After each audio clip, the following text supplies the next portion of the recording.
Welcome to East Tennessee Pinball. Today I'm working on this 16 Opto board from a junkyard.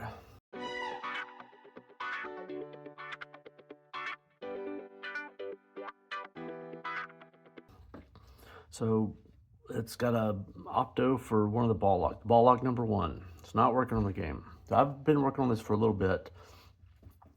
I've switched the Opto out, and there's 3 Optos, 3 sending units and 3 receiving units, and I've removed the boards and moved them around, and basically all the sending units will work with all the receiving units except for the one receiving unit. Swap that one out.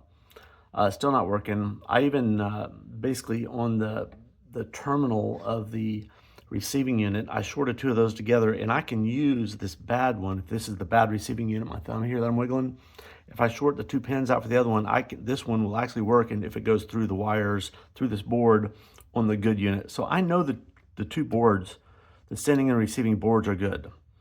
Furthermore, the wires from this bad receiving unit, I've traced continuity back up here. It goes to E7. I know I've got continuity from that receiving Opto to this pin here.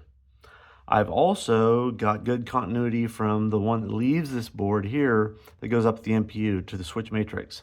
So I'm confident that the reason that Opto is not working is on this board. So that Opto, it's a pretty simple circuit, really. I mean, it's just this stuff here. There's some resistors, some diodes, and some comparators. And U3 is the one that is used for this particular Opto. I've gone through a diode test and, pick one of the corners, find the ground of the 5 volts, and gone through and, measure the voltages in diode tests, like it's 2 and then a 2 and then a 2, and then this one's a little different, 1.7, and they're all exactly the same, those 4. So I'm fairly confident these 4 are okay. This one is the one that's not in parallel with the rest of them. So this is basically, I don't exactly understand it, but it's a 16 Opto board, and there's really kind of like 8 circuits that are in parallel, and I think it flip-flops back and forth depending on the state that this comparator does. So I don't have I can do a diode test on here, but I don't really have anything to compare it to. So I've checked all the diodes. I'm fairly confident that everything's working except for this one that I don't have any basis for confidence. I don't know that it's bad, but I don't know that it's good, and I kind of feel like everything else is good. So I guess what I'm going to do is just go ahead and swap this out because I'm tired of monkeying with it, and that's a fairly quick thing to do. I do have a bunch of LM339s right here, and my little cheapo tester will test these things and identify them as an LM339. So if I pull this out and it doesn't identify as an LM339, either I smoked it during the desoldering process, or it is the problem. I've got the game on route, so I'm not going to be able to plug it right in the board. I probably won't be able to get it in there until tomorrow to actually see if that was the issue, but I'm going to desolder this sucker and put in a socket in this one. Here, I'll show you for a second the schematics, kind of show you what I've been talking about here. So, let me scroll in here, scroll down. That E7 is the ball lock number 1. It goes up here through this comparator on U3, and that's the LM339 that is in parallel with the other 3 other ones that I've done the diode test, and they all the pins look. I went forward and backwards all the different ways, and they're identical to the other 3. So I kind of feel like that's all the same. What's kind of interesting, so this, if you follow this up, it comes up here, it goes up to that little connection right there. So it goes off to this connector here, and that one there, that R7, that goes up to the MPU, the switch matrix. And I know I've got continuity from there to there. But, so it also comes off to this other side to U4. So this is another one of those LM339 that is in parallel. So just by chance, this one on this game is actually not even used. But some of these other ones are used. So basically, these are all tied together And some way or another, the switch matrix is able to tell which one of these is going. So I believe what's going on, there's this fifth LM339, the one on the bottom right that I'm suspicious about. So it has basically two outputs. I think what it's doing, it's either making this one high, or it's making this one low or this one low, so that only one of these can potentially send a signal at a time. And it's probably, I mean, I'm guessing it's going back and forth real quick, so that only one is active at a time, and that, so that basically the computer can know which one is active at any given time. It's got the smarts. I think that's what's going on. I'm not absolutely positive. But in any case, like I said, on this board, I think I've ruled out everything else. Not ruled it out, but kind of, I have more suspicion with this than anything else. I guess that's what I'd say. And it's a relatively easy thing to change. I've got the chip here, so I'm going to do it right now. So again, here's that one that I think is going flip-flopping, that's determining whether you're using, I don't know if it's either these two or these two or these two and these two, I forget. But anyway, I'm gonna take this sucker out right here real quick.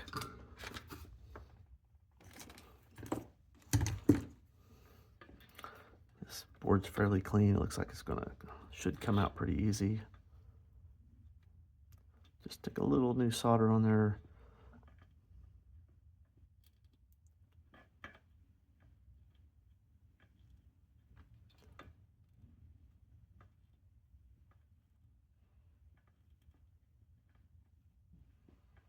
I do want to be kind of careful with this, just for the reason of I want to have some confidence that if I pull it out and my meter doesn't read it, that I feel confident that that I didn't destroy it desoldering it, and that it actually is either good or bad. If I yank this out and the meter reads it correctly, then I'll know this is not the problem, and that I'm gonna have to look elsewhere.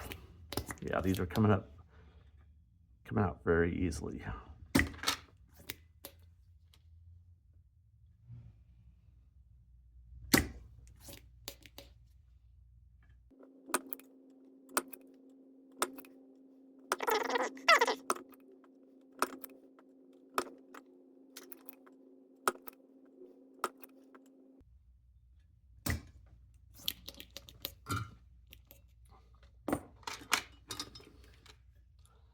A couple of these look like they're kind of stuck.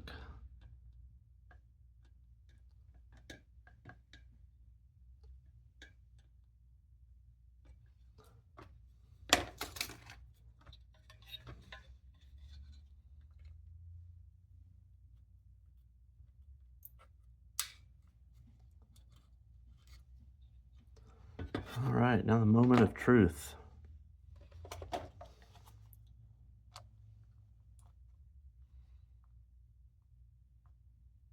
Oh, dang. Well, that's not the problem. Shoot. Well, man, I guess I'll go ahead and socket and throw that back in there. Maybe I'll go ahead and take out the U3. I mean, I'm spend more time trying to figure out what's wrong with it than just swapping chips at this point. I mean, it'll just take a second, and maybe I'll do that too. All right, I soldered in a socket for that one, and I went ahead and pulled U3. That one goes back in there, and I'm going to see if U3 is bad. I'm really hoping it is. I'm kind of doubtful, but we'll see here momentarily. No, I didn't think it would be. Well, I do not understand. The only other thing, well, I shouldn't say the only other thing. It could be a lot of different things, I suppose.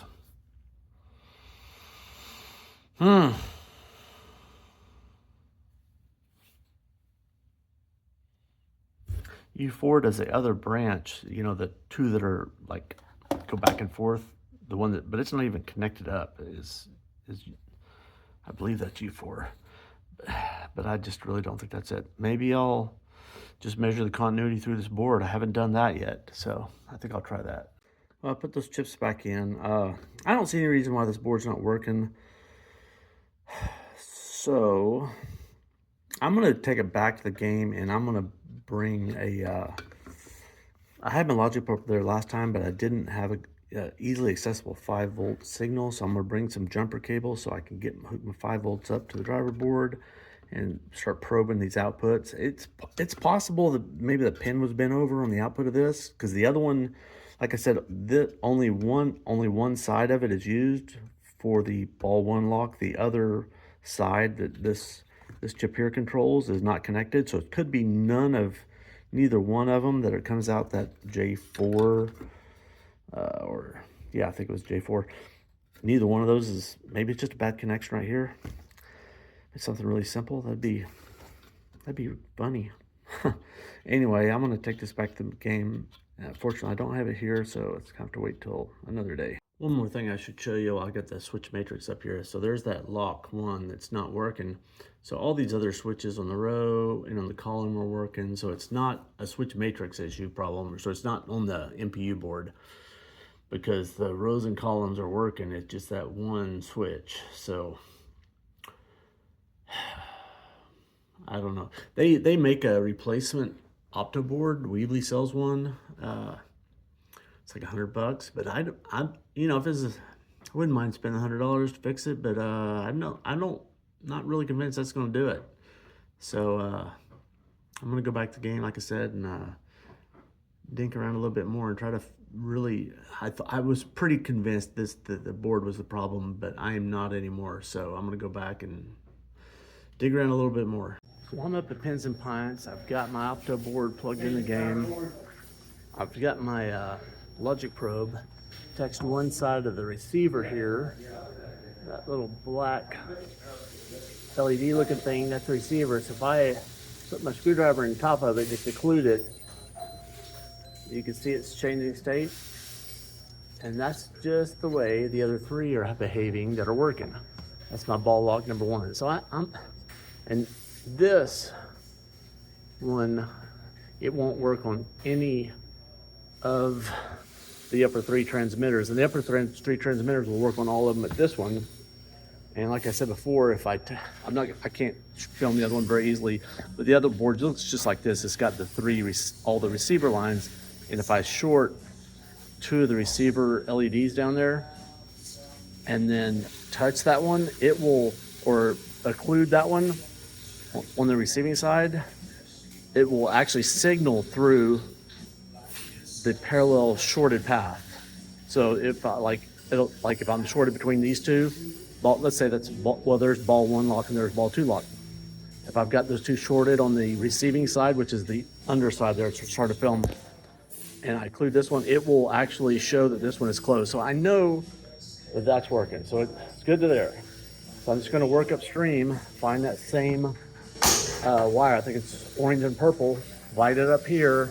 I'm going to start going through this board and try to figure out where this thing has gone awry, because I'm baffled. All right, so I just lifted up the play field and attached one end of the logic or the multimeter to the board, one end to the MPU.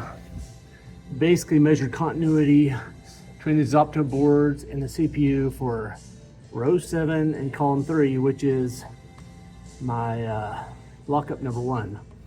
So I know I've got integrity between those 2 wires. I just measured the signals coming in on that orange and violet one. Well, wherever it is here. Anyway, it's here somewhere. Any case, so it's the signal's coming into the board. Next thing I'm gonna do is try to see if I can see it leaving the board. And if it's not, then I'll know it's on the board, even though I can't find the problem on the board. That will be, I thought I had it mostly narrowed down to the board, but I'm not 100% convinced anymore. So I'm gonna try to measure these outputs and see if I can see the states going up and down when I occlude that LED. Okay, so I've got Jane holding, hard to see, but she's holding the transmitter and the receiver together. And first I'm gonna put it on one. This is lock 2 that works. I've got a solid light. It's actually beeping. Okay, now move them apart.